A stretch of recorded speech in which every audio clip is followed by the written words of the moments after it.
So and guys, eto nga pala yung sign na palitin na yung bearing natin. Hindi ko alam kung pansin nyo guys, pero mamaya tingnan natin. Yung mga bola ng bearing kulang-kulang na. So yan, isa yan sa sign. Isa pa, maalog.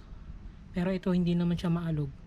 So okay pa sana yung bearing. Ang kaso yun nga lang, kulang-kulang na yung bola. Tapos habang tumatakbo to, bigla-bigla ka na lang may maririnig na ingay. So ito, sinetap ko pa yung 360 ko para lang marinig nyo kung ano yung ingay na yun.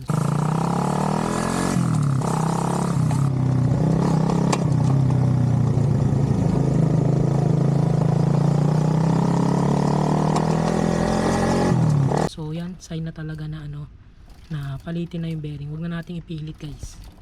So tanggalin ko to para ipakita ko sa inyo kung ilang bola na yung yung nabawas. Yan, hindi ko alam kung naririnig nyo habang iniikot. Nagkagalawan yung mga bola kasi nga kulang na. Yan. So ayan, baklasin natin guys. Yan. So ayan guys, kung mapapansin nyo, kulang na yung bola. And nung pagtanggal ko, ito, naglaglagan na rin yung iba.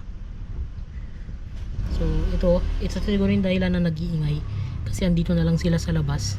So ito yung mga naririnig ko na parang ngumunguya siya ng bakal. So ito yung unang bumigay na bearing.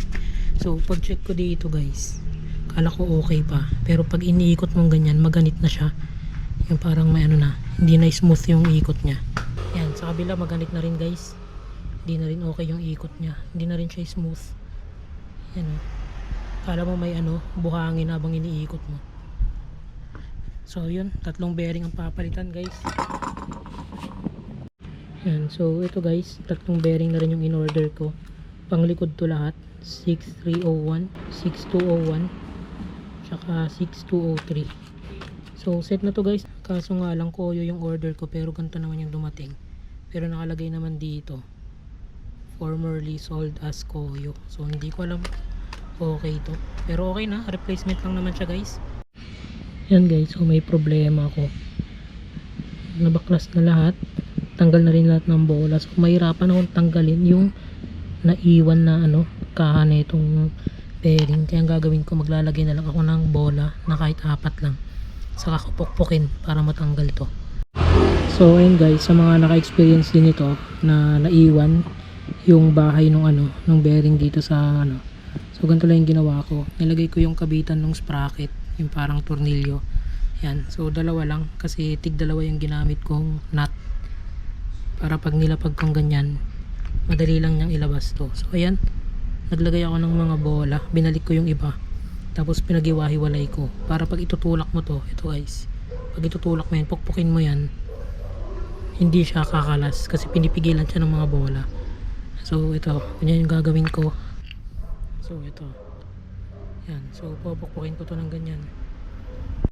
Yan, so yan guys, pukpok ko na siya and lumabas na siya sa kabila. Yun, yan mapapansin nyo, labas na siya.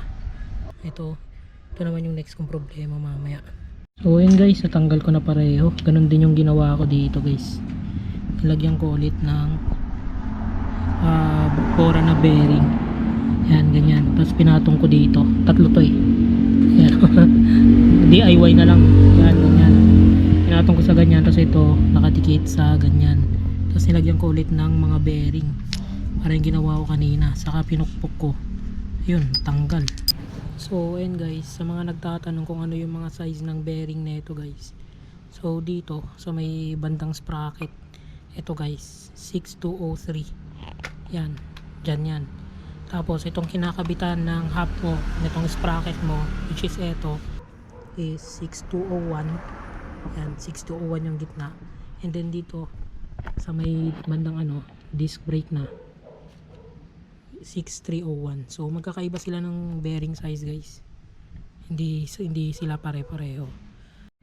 And so yun guys, kakabit ko na tong 6203. Ayun pag ginaganyan mo hindi siya maganit. Ganyan pag bago. So unlike sa luma kanina doon, maganit na siya pag inuikot. Para pukpukin to at hindi masira to, ginamit ko yung luma. Pinatong ko para yun yung pukpukin ko ng dahan-dahan. So ayun guys, okay na, nakakabit ko na. So next, tanggalin naman natin to. Actually mas madali lang to kasi maghanap pa lang ng bakal na papasok dito, pukpukin mo para lumabas dito sa kabila. So ito ulit, para safe yung bagong bearing, papatong natin tong luma, tong pinagpalitan natin, saka natin ngayon pukpukin.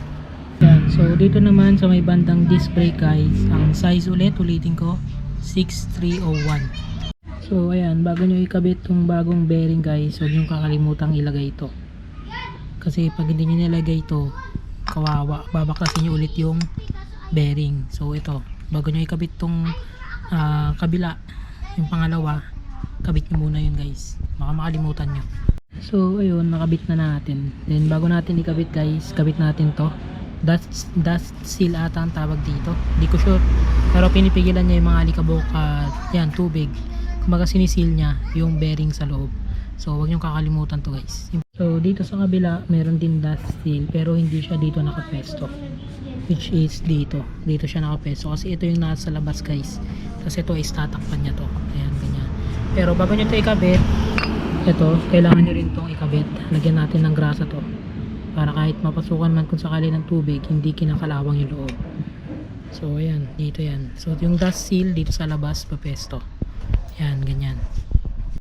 Yan. So ayan guys, ito dust seal is dito na natin ilalagay sa may bandang sprocket. Yan.